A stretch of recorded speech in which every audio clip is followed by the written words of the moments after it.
கூகுள்ல 4 சர்ச் பண்ணி விக்கிபீடியா பார்த்து விதவிதமா அளந்து விட்டுட்டு இருக்கக்கூடிய மதன் கௌரி அண்ணன் மேல எனக்கு எந்த வன்மமும் கிடையாது. இது டிஸ்க்ளைமர்.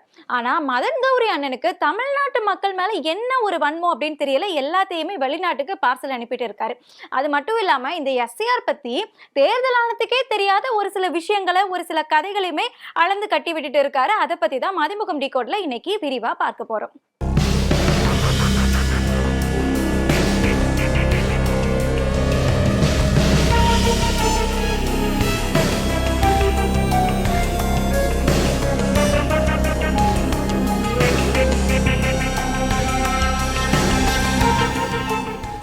டயா பூஸ்டர் சுகரை கண்ட்ரோல் பண்ணும், உங்க ஆரோக்கியத்தை மீட்டு தரும். சர்க்கரையை கட்டுப்படுத்துறதுக்கான எளிமையான வழிமுறை, இயற்கையான வழிமுறை. அனைத்து மருந்து கடைகளிலும் கிடைக்கும். சென்னை மரணடி, ஓகேவா? 35% சென்னையில ஓட்டை ரிமூவ் பண்ணிட்டாங்க. சென்னையில மரண அடியாமா, என்ன ஒரு ஆனந்தம் இந்த கரடி குட்டிக்கு பாருங்க. 35% ஓட்டு சென்னையில நீக்கிட்டாங்களாமா. அதை எவ்வளவு ஆனந்தமா சொல்றாரு. இந்த ஆனந்தத்தோட ஆனந்தமா எஸ்ஐஆருக்கு ஒரு அற்புதமான ஒரு விளக்கத்தையுமே கொடுக்கிறாரு. தேர்தல் ஆணையம், பாஜக காரங்க, RSS காரங்க கொடுக்குறாங்கல்ல, அதே ஒரு விளக்கத்தை நம்ம மதன் கௌரி அண்ணனும் கொடுக்குறாரு. என்ன அப்படின்னா, எஸ்ஐஆர் இதை பத்தி நிறைய பேர் தொடர்ந்து விவாதம் செஞ்சுட்டே வராங்க. இதுக்கான விளக்கத்தை எல்லா கட்சிக்காரங்கள்ல இருந்து எல்லா யூடியூபர்ஸ் வரைக்கும், எல்லா செய்திகள் வரைக்குமே இதை குறிப்பிட்டிருக்காங்க. என்ன, அதாவது இறந்து போனவர்களோட பெயரை நீக்கணும், டூப்ளிகேட் ஓட்டர்ஸை நீக்க போறோம், மைக்ரேட் ஆயிருப்பாங்க இல்லையா, முக்கியமா அவங்களோட பெயர்களையுமே நீக்க போறோம், அந்த போலி வாக்குகள் எல்லாத்தையுமே நீக்கிட்டு சுத்தமான புனிதமான வாக்குகள் வச்சு ஒரு ஆட்சி அமைக்கணும் அப்படிங்கிறது தான் எஸ்ஐஆரோட நோக்கம் அப்படிங்கிறது பாஜகவோட கருத்தா இருக்கு, RSS ஓட கருத்தா இருக்கு. அதுதான் இப்போ மதன் கௌரி அண்ணனோட கருத்தாவும் இருக்கு. எவ்வளவு சிம்பிளா சொல்லிட்டாரு பாத்தீங்களா. இப்படி எல்லாத்தையுமே ரொம்ப ஈஸியா சிம்பிளா மக்களுக்கு புரியுற மாதிரி சொல்றதுனாலதான் மதன் கௌரி அண்ணனை எனக்குமே ரொம்பவே பிடிக்கும். ஆனா தேர்தல் ஆணையம் என்ன எடுத்துட்டு வராங்க அப்படின்னா, நம்மளோட குடியுரிமையை செக் பண்றதுக்கான ஒரு விஷயமா இந்த எஸ்ஐஆர் எடுத்துட்டு வராங்க. அதுவும் உச்ச நீதிமன்றத்தோட உத்தரவு இருக்கு இல்லையா, அந்த உத்தரவையும் மீறி இப்படி ஒரு விஷயத்தை தேர்தல் ஆணையம் செஞ்சுட்டு இருக்காங்க. இதை ஏன் சொல்றேன் அப்படின்னா, 1995 லால் பாபு அப்படிங்கிற ஒரு கேஸ் கோர்ட்ல நடந்துட்டு இருக்கு. அந்த கேஸ்ல தேர்தல் ஆணையம் தான் இந்த கேஸ்ல முறையிடுறாங்க. என்ன முறையிடுறாங்க, இந்த குடியுரிமை இருக்கு இல்லையா இந்திய மக்களோட, அதை செக் பண்றதுக்கான அந்த ஒரு உரிமையை எங்களுக்கு கொடுங்க அப்படின்னு சொல்லிட்டு தேர்தல் ஆணையம் கேட்கறாங்க. அதுக்கு இந்த ஊர்ல ஒரு விஷயம் சொல்லுவாங்க இல்லையா, செருப்ப சாணில முக்கி அடிச்ச மாதிரி அப்படின்னு சொல்லிட்டு, அந்த மாதிரி ஒரு உத்தரவை உச்சநீதிமன்றம் போட்டு தேர்தல் ஆணையத்தை அனுப்பி வச்சிருக்காங்க. என்ன அப்படின்னா, இந்த குடியுரிமையை செக் பண்றது இது எல்லாத்தையுமே ஹோம் மினிஸ்ட்ரி பாத்துக்குவாங்க. உன்னோட வேலை வாக்குகள்ல மட்டும்தான் இருக்கணும், அதை தாண்டி உனக்கும் குடியுரிமைக்கும் எந்த சம்பந்தமுமே கிடையாது அப்படின்னு சொல்லிக்கிட்டு மூஞ்சில அடிச்ச மாதிரி உச்சநீதிமன்றம் ஒரு தீர்ப்பையுமே கொடுத்திருக்காங்க. அந்த தீர்ப்பை, அந்த உத்தரவை மீறிதான் இப்போ நம்ம குடியுரிமையை செக் பண்றதுக்காக ஒரு 13 ஆவணங்களை கேட்டு தேர்தல் ஆணையம் எஸ்ஐஆர் அப்படிங்கிற ஒரு விஷயத்தை நடத்திட்டு இருக்கு. இதுல இன்னொரு முக்கியமான விஷயம் என்ன அப்படின்னா, அஞ்சலி அப்படிங்கிறவங்க RTI மூலமா ஒரு தகவலையுமே கேட்கறாங்க. இந்த விஷயத்தை இதுக்கு முன்னாடி உங்களுக்கு தெரிஞ்சுக்கிறதுக்கு வாய்ப்பு இருக்கு. பீகார்ல எஸ்ஐஆர் பண்ணாங்களே, அந்த சமயத்துல கேட்கறாங்க, இந்த எஸ்ஐஆரை நீங்க இப்ப முன்னெடுத்திருக்கீங்களே, இந்த இதுக்கான ஆதாரம் என்ன இருக்கு, இது எப்படி முன்னெடுத்திருக்கீங்க, இந்த முடிவு உங்களுக்கு எப்படி வந்தது அப்படிங்கறத கேட்கறாங்க. அதுக்கு தேர்தல் ஆணையத்துக்கிட்ட இருந்து வந்த ரிப்ளை இருக்கு இல்லையா, ரொம்ப ஷாக்கிங்கா இருக்குங்க. சீரியஸா என்ன விஷயம் சொல்லியிருக்காங்க அப்படின்னா, இந்த எஸ்ஐஆரை செயல்படுத்தணும் அப்படிங்கிற முடிவை நாங்க எடுக்கல அப்படின்னு சொல்லிக்கிட்டு தேர்தல் ஆணையமே RTI மூலமா பதில் அளிச்சிருக்காங்க. அப்போ எஸ்ஐஆரை நீங்க முடிவு பண்ணல, தேர்தல் ஆணையம் தான் செஞ்சுட்டு இருக்காங்க. ஆனா அவங்க முடிவு பண்ணல. அப்ப யாரும் முடிவு பண்ணாங்க, யாருக்காக இந்த எஸ்ஐஆர் நடந்துட்டு இருக்கு அப்படிங்கிற ஒரு கேள்வி இருக்கு. இதை பத்தியெல்லாம் நம்ம மதன் கௌரி அண்ணே சொல்ல மாட்டாங்க. ஆனா என்ன சொல்லியிருக்காங்க அப்படிங்கிறத பார்க்க முன்னாடி எஸ்ஐஆர் பத்தின ஒரு ஃபேக்ட், ஒரு தரவுகளையுமே நம்ம தெரிஞ்சுக்க வேண்டி இருக்கு. இப்போ சமீபமா தேர்தல் ஆணையம் வெளியிட்ட ஒரு தரவு என்ன அப்படின்னா, தமிழ்நாட்டுல மட்டுமே 97,37,832 வாக்குகள் நீக்கப்பட்டிருக்கு அப்படிங்கிறது தேர்தல் ஆணையம் வெளியிட்ட தரவு. இதுல இறந்தவர்கள் அப்படின்னு பார்த்தோம்னா 26.9 லட்சம் வாக்காளர்கள் இறந்துட்டாங்க.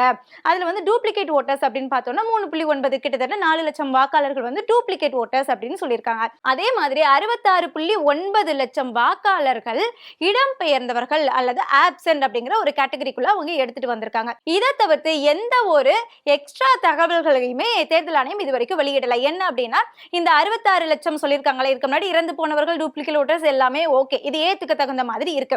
அந்த எண்ணிக்கையை விட அதிகமான எண்ணிக்கையில இடம்பெயர்ந்தவர்கள் அப்படிங்கிற ஒரு கேட்டகரியில வாக்காளர்களை நீக்கம் செஞ்சிருக்காங்க. இந்த இடம்பெயர்ந்தவர்கள் அப்படிங்கிறவங்க எங்க இடம்பெயர்ந்தாங்க, இவங்க தமிழ்நாட்டுக்குள்ளேயே மாவட்டங்கள், எந்தெந்த மாவட்டங்களுக்கு இடம்பெயர்ந்தாங்க அப்படிங்கிற தகவலை எத்தனை வாக்காளர்கள் எங்க இடம்பெயர்ந்தாங்க அப்படிங்கிற ஒரு தெளிவான தகவலை தேர்தல் ஆணையம் வெளியிடல. இன்னும் வெளியிடல.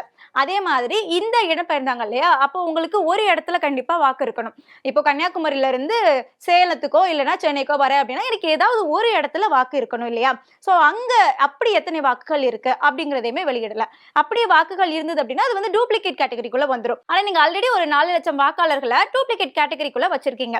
அப்போ இந்த இடம்பெயர்ந்த வாக்காளர்களுக்கு வரக்கூடிய அந்த டூப்ளிகேட் வாக்காளர்களுக்கும் நீங்க சொன்னீங்க இல்லையா ஒரு 4 லட்சம் டூப்ளிகேட் வாக்காளர்கள், அந்த வாக்காளர்களுக்கும் என்ன வித்தியாசங்கள் இருக்கு? இந்த மாதிரியான கேள்விகள் எல்லாமே நிறைய மக்களுக்கு, பொதுமக்களுக்கு வந்து இந்நேரம் வந்திருக்கணும். அப்படி வந்ததுன்னா இந்த கேள்விகளுமே வந்துட்டு மதன் கௌரி அண்ணனுக்கு வரல.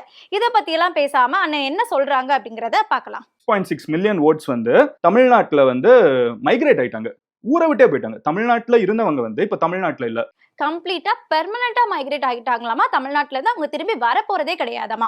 ஒரு விஷயம் தெரிஞ்சா பேசலாம், இல்ல அப்படின்னா எப்பவும் போல கூகுள்ல சர்ச் பண்ணி விக்கிபீடியாலயோ இல்ல 4 யூடியூப் சேனல்ல பார்த்துட்டு வந்து பேசலாம். அது இல்ல அப்படின்னா தேர்தல் ஆணையம் ஏதாவது தரவுகள் வெளியிட்டு இருக்காங்களா அதையாவது சர்ச் பண்ணிட்டு வந்து பேசலாம். எதுவுமே தெரியாம சும்மா பொட்டம் பொதுவா ஹைலைட்ஸை பார்த்துட்டு பேசக்கூடிய ஆளு நீங்க கிடையாது. ஏன்னா உங்களுக்கு பல லட்சம் ஃபாலோவர்ஸ் இருக்காங்க. நீங்க பார்த்து பேசின அந்த கமெண்ட்ஸ்லயே வந்துட்டு ஆயிரக்கணக்கான கமெண்ட்ஸ் வந்து வந்திருக்கு நீங்க சொன்ன விஷயங்கள் எல்லாம் வச்சு. இதை வந்து நம்ம அடுத்து பேசலாம். இப்ப நீங்க என்ன சொல்றீங்க, 66 லட்சம் வாக்காளர்கள் வந்து மொத்தமா தமிழ்நாட்டை விட்டு மைக்ரேட் ஆகிட்டாங்களாமா. அவங்க பெங்களூர் போயிருக்கலாம், கொச்சி போயிருக்கலாம், கோவா போயிருந்திருக்கலாம், மால்தீவ்ஸ் போயிருந்திருக்கலாம், எங்க வேணா போயிருந்திருக்கலாம். அவங்க வந்து இனிமே தமிழ்நாட்டுக்கு வரவே மாட்டாங்க அப்படிங்கிற ஒரு கருத்தை வந்து முன்வைக்கிறாங்க. ஆனா இந்த கருத்தை தேர்தல் ஆணையமே முன்வைக்கல. முன்னாடி சொன்ன மாதிரி இந்த ஷிஃப்டான ஓட்டர்ஸ் இருக்காங்க இல்லையா, இதுல அவங்க யாரெல்லாம் கொண்டு வராங்க அப்படின்னா ஆப்சென்ட் ஆனவங்க, அதாவது பிஎல்ஓஸ் உங்க வீட்டுக்கு வந்து படிவம் கொடுக்குறாங்க இல்லையா, கொடுக்கும்போது நீங்க ஒரு வேலை இல்ல அப்படின்னா நீங்களுமே அந்த கேட்டகரிக்குள்ள வருவீங்க. இந்த ஆப்சென்ஸ் இடம்பெயர்ந்தவர்களுக்குள்ள வருவீங்க. அப்படி இல்ல அப்படின்னா நீங்க தமிழ்நாட்டுக்குள்ளேயே ஒரு மாவட்டத்துல இருந்து இன்னொரு மாவட்டத்துக்கு ஷிஃப்ட் ஆவீங்கல்ல, அவங்களும் இந்த ஷிஃப்டட் ஓட்டர்ஸ் அந்த கேட்டகரிக்குள்ள தான் வராங்க. அது போக வெளிநாட்டுக்கு இடம்பெயர்ந்தவர்கள் அவர்களும் இந்த கேட்டகரிக்குள்ள தான் வராங்க. இப்படி எல்லா கேட்டகரி இருக்கும்போது இந்த ஒட்டுமொத்த 66 லட்சம் வாக்காளர்களுமே தமிழ்நாட்டை விட்டு மொத்தமா போயிட்டாங்க அப்படிங்கிற ஒரு ஸ்டேட்மெண்ட் நரேட்டிவ் மதன் கௌரி அண்ணன் வந்து செட் பண்ணிருக்காங்க. இப்படி ஒரு நரேட்டிவ் செட் பண்ணிட்டு கடைசியா என்னதான் சொல்ல வராங்க அப்படின்னு சொல்லி பார்த்தோம் அப்படின்னா, சிஎம்மோட கான்ஸ்டிடியூவன்சில கொளத்தூர்ல வந்து 1,03,000 ஓட்ஸ் வந்து டெலீட் செய்யப்பட்டிருக்குது. டெபுட்டி சிஎம்மோட கான்ஸ்டிடியூவன்சில ஆல்மோஸ்ட் 90,000 ஓட்ஸ் வந்து டெலீட் செய்யப்பட்டிருக்குது. எக்ஸிஎம் இவங்க இருக்காங்கல்ல எடப்பாடி பழனிசாமி, அவங்களோட தொகுதி எடப்பாடி, அதான் அவங்க எடப்பாடி பழனிசாமி அவங்க பேர்ல இருக்கிறது தான் அவங்களோட தொகுதி. ஸோ எடப்பாடி பழனிசாமி அவங்களோட தொகுதியில வந்து 26,000 ஓட்ஸ் வந்து டெலீட் ஆயிருக்குது. அதாவது என்ன சொல்ல வராங்கன்னா சிஎம்மோட தொகுதியில 40% வாக்குகள் வந்து டெலீட் ஆயிருக்கு, 40% போலி வாக்குகளா இருந்திருக்கு. டெபுட்டி சிஎம் இருக்காங்க இல்லையா சேப்பாக்கம், அந்த தொகுதியிலுமே வந்துட்டு 40% போலி வாக்குகள் தான் இருந்திருக்கு. ஆனா எடப்பாடி பழனிசாமி இருக்காங்க பத்தி அவர் ரொம்ப நல்லவர், அவரோட தொகுதியில வெறும் 9% வாக்குகள் மட்டும்தான் நீக்கப்பட்டிருக்கு அப்படிங்கிற ஒரு நரேட்டிவ் தான் அன்னை வந்து செட் பண்ண வராங்க. ஆரம்பத்துல சொன்னாங்க இல்லையா எஸ்ஐஆர் அப்படிங்கிறதுக்கு ஒரு விளக்கம் கொடுத்தாங்க. என்ன விளக்கம்? எஸ்ஐஆர் அப்படிங்கிறது போலி வாக்குகளை நீக்கிறதுக்காக மத்திய அரசு செயல்படுத்தக்கூடிய ஒரு திட்டம், புனிதமான திட்டம், இது மூலமா போலி வாக்குகள் எல்லாம் நீக்கப்படும் அப்படிங்கிற ஒரு நரேட்டிவ் செட் பண்ணிட்டு அதுக்கப்புறமா ஒரு 66 லட்சம் வாக்காளர்கள் வந்துட்டு அப்படியே புலம் பெயர்ந்துட்டாங்க, தமிழகத்துக்கு அவங்க இனிமே திரும்ப வரவே மாட்டாங்க அப்படிங்கிற ஒரு நரேட்டிவ் செட் பண்ணிட்டு கடைசியா எங்க வந்து நிக்கிறாங்க அப்படின்னா இந்த ஒட்டுமொத்த போலி வாக்குகளை வச்சிருக்கதுமே திமுக தான் அப்படிங்கிற ஒரு நரேட்டிவ் செட் பண்றதுதான் மதன் கௌரி அண்ணனுக்கு கொடுக்கப்பட்ட அசைன்மெண்ட் அப்படின்னு நினைக்கிறேன். ஏன்னா அவங்க செட் பண்ண விதம் அப்படிதான் இருக்கு. 40% வாக்குகள் வந்து நீக்கப்பட்டிருக்காங்க அப்படின்னு சொல்லிக்கிட்டு, சரி நீங்க சொல்றது எல்லாமே சரிதான், 40% வாக்குகள் வந்து நீக்கப்பட்டிருக்காங்க. இப்போ நமக்கு என்ன கேள்வி வருது அப்படின்னா 2021 கடைசியா சட்டமன்ற தேர்தல் நடக்குது.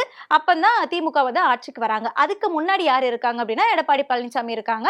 அதே சமயத்துல மத்திய அரசுல யார் இருக்காங்க அப்படின்னு பார்த்தோம்னா இந்த எஸ்ஐஆர் மும்முரமா எடுத்துட்டு வந்து தேர்தல் ஆணையத்துக்கு எண்ணூறு வாயா செயல்பட்டு இருக்கக்கூடிய பாஜக தான் மத்திய அரசுல இருக்காங்க, தொடர்ந்து இருந்துட்டு இருக்காங்க. அப்படி இருக்கும்போது அவங்க ஆட்சியில இருக்கும் போதே திமுகவால இத்தனை போலி வாக்குகளை உருவாக்கி முடியுமா அப்படிங்கிற ஒரு கேள்வி வருது. அடுத்து என்ன கேள்வி வருதுன்னா இந்த எஸ்ஐஆர் வந்து இப்போ அவங்க செய்யல, 8 வாட்டி இதுக்கு முன்னாடி செஞ்சிருக்காங்க. அதே மாதிரி கடைசியா 2003 வந்து இந்த எஸ்ஐஆர் வந்து நடத்திருக்காங்க. அப்போ அந்த 2003 அந்த போலி வாக்குகள் எல்லாத்தையுமே அவங்க வந்து அவங்களோட கணக்குப்படி பார்த்தோம்னா கண்டிப்பா நீக்கிருப்பாங்க இல்லையா. அதுக்கப்புறமா யார ஆட்சி அமைச்சாங்க அப்படின்னு பார்த்தோம்னா அதிகமா அதிமுக தான் ஆட்சி அமைச்சிருக்காங்க. அப்ப இத்தனை போலி வாக்குகளையும் உருவாக்குனது அதிமுகவா அப்படிங்கிற ஒரு கேள்வியுமே வருது. சோ இந்த கேள்விகளுக்கெல்லாம் வந்து எந்த ஒரு பதிலுமே கொடுக்காம பொட்டாம் பொதுவா ஒரு நரேட்டிவா செட் பண்ணிருக்காங்க. 40% போலி வாக்குகள் வந்து முதலமைச்சர் தொகுதியில இருக்கு, 40% போலி வாக்குகள் வந்து துணை முதலமைச்சர் தொகுதியில இருக்கு. அப்ப இதெல்லாம் வச்சுதான் அவங்க வந்து வெற்றி பெற்றாங்களா அப்படிங்கிற ஒரு கொஸ்டின் மார்க்க மக்கள் கிட்ட ஏற்படுத்திருக்காங்க. அதற்கான பதில ஆயிரக்கணக்கான மக்கள் உங்க கமெண்ட்லயுமே சொல்லியிருக்காங்க. இப்படி எஸ்ஐஆர் பத்தின எந்த ஒரு அடிப்படை கூகுள் சர்ச்சுமே இல்லாம ஒரு பொட்டாம் பொதுவான ஒரு விஷயத்த சொல்லி அதுலயும் ஒரு ஃபேக்கான இன்ஃபர்மேஷனையும் வச்சு மதன் கௌரி அண்ணன் வந்து வீடியோ போட்டிருக்காங்க. இது வந்து கண்டனத்துக்குரியது அப்படின்னு சொல்லிக்கிட்டு பல எதிர்ப்புகளும் இப்ப கிளம்பிட்டு இருக்கு. மதன் கௌரி அவங்களோட இந்த வீடியோ பத்தின உங்களோட கருத்துக்களையும் கமெண்ட்ல பதிவு பண்ணுங்க.